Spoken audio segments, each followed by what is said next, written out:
Okay, I wrote this book in like the last year, and I'm gonna read the introduction. Let's see. Can I be behind you? Oh, thank you, but I think I got it. Okay. As my husband drops me off at a state park, I feel like a kindergartner on the first day of school. Have fun, he says, before driving away. A group of outdoorsy-looking ladies are staring at me, and I know why. I'm a 42-year-old woman who depends on her husband for rides. I'm here to make friends, but all I want to do is run and hide. Instead, I introduce myself with false confidence. When the members of the hiking group respond in kind, I attempt to hitch their features to their names. Jean is wearing jeans, but she probably owns other pants. Sandy has sandy blonde hair, but so do at least 5 other women standing around her. A woman named Dale introduces herself, and all I can think is how unfortunate it is that she doesn't have prominent front teeth or chipmunk cheeks. I'm very disappointed in my performance because I studied. Using Facebook, I snooped on all these ladies before I arrived. I made flashcards with their photos on one side and their names and fun facts on the other. I could fish these out of my backpack for a refresher, but that might be creepy. Finally, I see someone who stands out. Kathy is a tiny 70-something lady with long, wild, wavy hair. In her Facebook profile picture, she's playing a bamboo flute at a Renaissance festival. You look familiar, I say, which is not technically a lie. Do you play flute or recorder? No, she says, looking vaguely annoyed. I later discovered that she was just posing with that flute. My heart is now racing and my face feels hot despite the early spring chill. At the edge of the parking lot is a freestanding bathroom. Would anyone notice if I just sauntered over there and hid until they left? I'm also tempted to fake it. To plaster my face with a dumb smile, keep conversations vague, and avoid using proper nouns. But I've promised myself that I'm not doing that anymore. I'm going to come clean about my disability. So just so you know, I'm faceblind, I tell Sandy, I think, as we hoof it up a steep hill.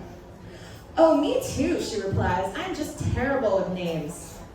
Inwardly, I roll my eyes and sigh. My problems go much, much deeper than forgetting names. I forget faces, and due to my particular combination of neurological disorders and quirks, I also forget people. Not just their names, but their very existence. And when I do manage to dig up someone's name, I get so excited, I feel the need to tell everyone. My introductions, however, often backfire because I tend to forget people's relationships to one another.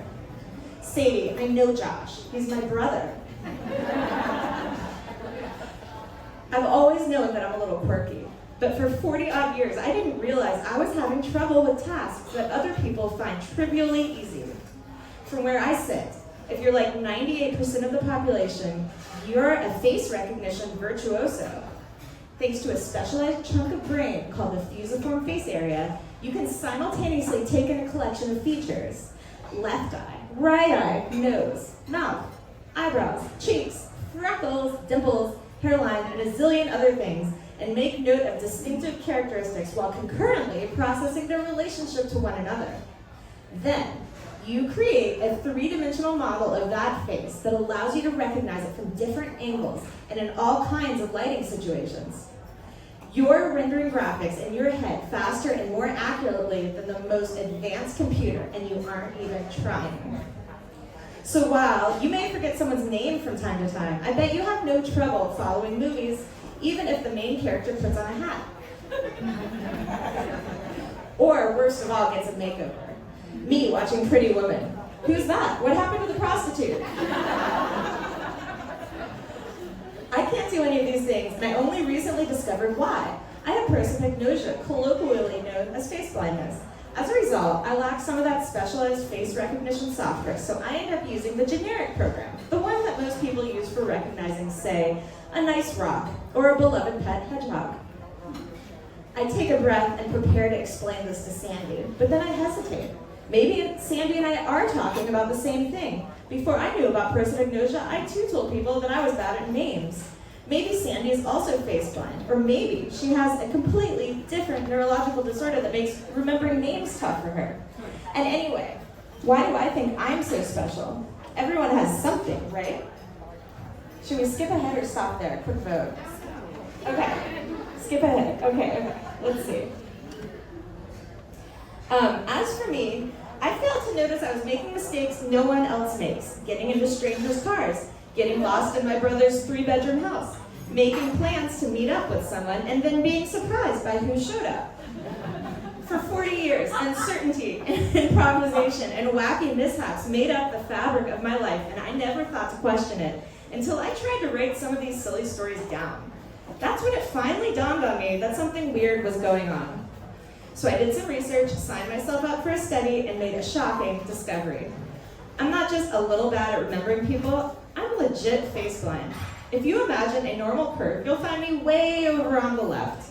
I'm in the bottom 2%, 2 standard deviations below the mean. I'm about as good at face recognition as Elon Musk is at branding. Okay, skipping ahead a little bit. How did I fail to notice this disorder? One that had been quietly shaping my entire life. What else don't I know about myself? A lot, as it turns out. In the following chapters, I will visit neuroscience labs across the country. I will spend around 30 hours in fMRI machines and dozens more taking computer-based tests, sometimes with electrodes affixed to my head.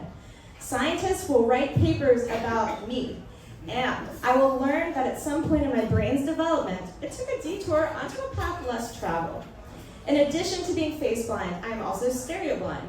Plus, I have aphantasia, a blind mind's eye, SDM, severely deficient autobiographical memory, and probably other things that don't have names yet.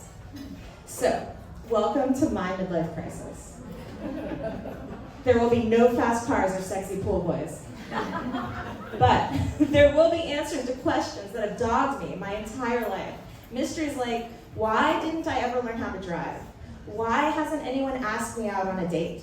Why was I so lonely as a kid, and how did I manage to make so many friends as an adult? And why, despite having so many friends, do I still feel lonely?